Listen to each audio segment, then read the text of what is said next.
And all greetings, this is Gilles Mancian. I wanted to come and say hello, to wish you a good day. To this, I do feel there is a great deal of change for me traveling. I may be moving to Paris really soon.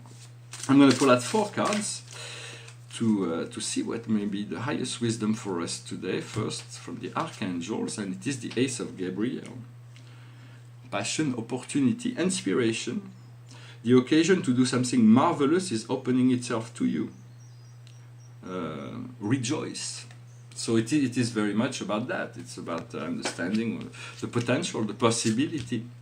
What we need to understand is the Knight of Michael. Powerful, devoted, intellectual, applied. It is time to move to to change gear, to move to the next gear. The logic must overcome emotion. You must choose logic over emotion. Sudden change. So it's being ready for sudden change. There'll be amazing change that are afoot. What we need to do is the 3 of Raphael. So how nice. It says, you have good reason to party. Community of friends. Good news in relationship about a relationship or children. So it is always been the card of celebration and rejoicing and possibility and intimacy, so it is a time for joy, to this return to this joy, to this abundance, to this serenity. And the general message for us today is to change your life. The Archangel Samuel. Sudden revelation that allows you to see freedom. Do not put until tomorrow what needs to be done today. Grasp opportunity that offer every possibility of change. So it is about doing what we need to do and to seize life, to carpe diem, to seize life. I'm going to pull 1 card from the Akash to see what may be the guidance from to see what triggers we may get today. There's all kinds of archetypes. Let's see, hopefully we'll get only 1 card. And it is the card of the Mother. So the Mother is the most important. It is the nurturing, it is the loving side, it is the feminine side, it is the pink flame of love and conditional love. It is becoming to tune into that. We have those 3 sacred flames. One is the pink flame of love, the Mother, then the blue flame of power of the Father, and then the central flame of the yellow flame of wisdom, which is Father, Son, Mother, Father, Son. And in a sense, this triple flame, we have to keep them in balance, but as we expand our love, and so it is about also becoming more conscious of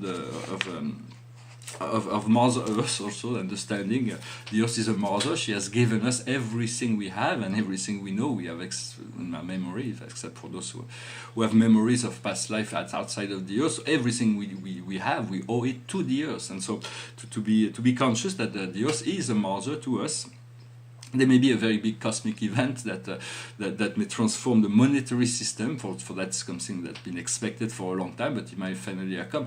And this will come as a storm, like a big storm. And I was talking about being inside. When you're inside your house and you are protected from the storm. What I meant by a house is when there is big storms, house is your belief system, is your philosophy. It could be religion. It could be it is a place in which you reside. It's your principle. It's your and so you want to have a strong foundation, a good roof. You want to open windows in your belief system to keep things open.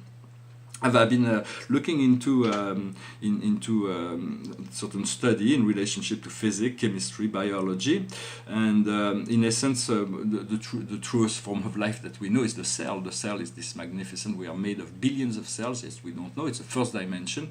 Then the organs are second dimension. Then we reside on the sensory level on the third dimension, and then we have the projected aspiration, dreams, possibilities, emotions that are fourth dimension, and then our soul controls the program from the fifth dimension and above. And so those cells are real living beings. There is a DNA at the center of each cell. They've demonstrated that if you take the DNA of someone, you take it around the world, and then you expose that person to happy images, the DNA on the other side of the world will expand as the person expands.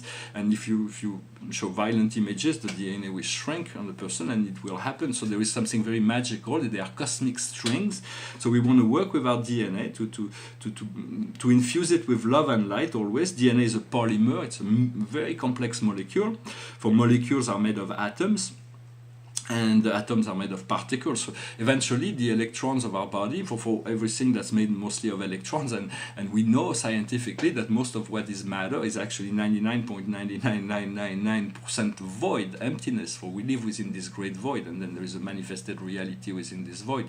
Eventually we'll be able to control the electronic mass and transmute our electrons into photons to open this light body, so our body will be made of light.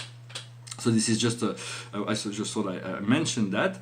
I wanted to speak also about these two great wishes of Buddha. Buddha understood that he made this wish that he said, I could not be one until every being will have achieved enlightenment, will be out of ignorance, because he knows that he understood that the one could only be one when all the ones are one.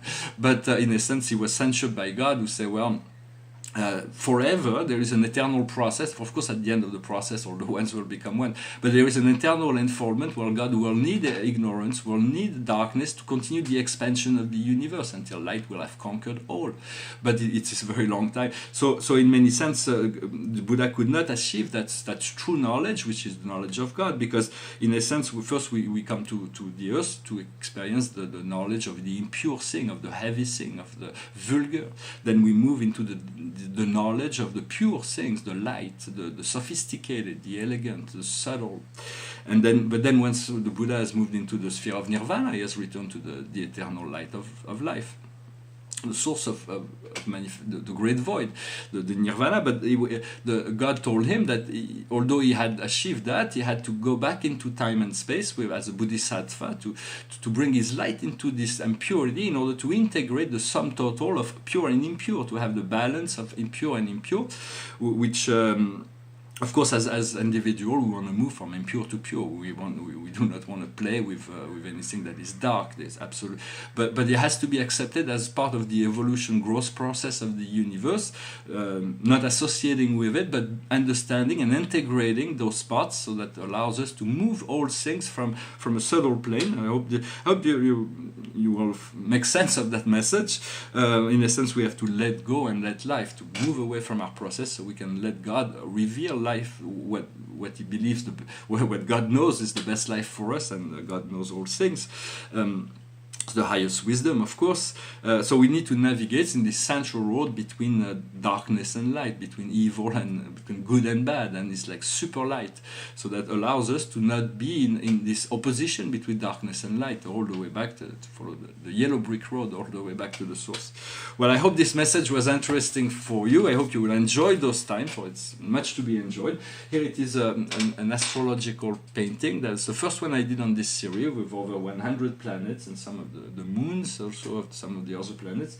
It was very mysterious, this painting. There's all kinds of dynamic and interactions. The most difficult was to resolve that part here. Actually, you can't even see it, but it's this part here was really hard to resolve. But it works really well. I'm going to do maybe a larger version down the road. I'm going to finish with a song, or maybe I'm going to do this French song. It's a very funny, humorous song. I don't know if I can. Well, no, I'm going to. Well, maybe this is because it's a humoristic song. So if I sing it and you don't understand the humor in it, so I'm going to sing an English song. It goes like this. It's about traveling and being ready to go. All my bags are packed. I'm ready to go. I'm standing here outside your door. I hate to wake you up to say goodbye. But the dawn is breaking, it's early morning. The taxi's waiting, he's blowing his horn. I'm already so lonesome I could cry. So kiss me and smile for me. Tell me that you'll wait for me. Hold me like you'll never let me go. 'Cause I'm leaving on a jet plane. I don't know when I'll be back again. Oh babe, I hate to go. There's so many times I've let you down. There's so many times I've played around. I tell you now they don't mean a thing. Every place I go I'll think of you. Every song I sing I'll sing for you. When I'll come back, I'll bring your wedding ring. So kiss me and smile for me. Tell me that you'll wait for me. Hold me like you'll never let me go. 'Cause I'm leaving on a jet plane. I don't know when I'll be back again. Oh babe, I hate to go. Now the time has come to leave you. One more time let me kiss you. Then close your eyes and I'll be on my way. Dream about the days to come, when I won't have to live alone. About the times when I won't have to say, kiss me and smile for me. Tell me that you'll wait for me. Hold me like you never let me go. 'Cause I'm leaving on a jet plane. I don't know when I'll be back again. I'm leaving on a jet plane. I don't know when I'll be back again. I'm leaving on a jet plane. I don't know when I'll be back again. Oh babe, I hate to go. Well, I thank you very much for sticking till the end. I wish you a wonderful day and I'll talk to you later. Thank you, namaste.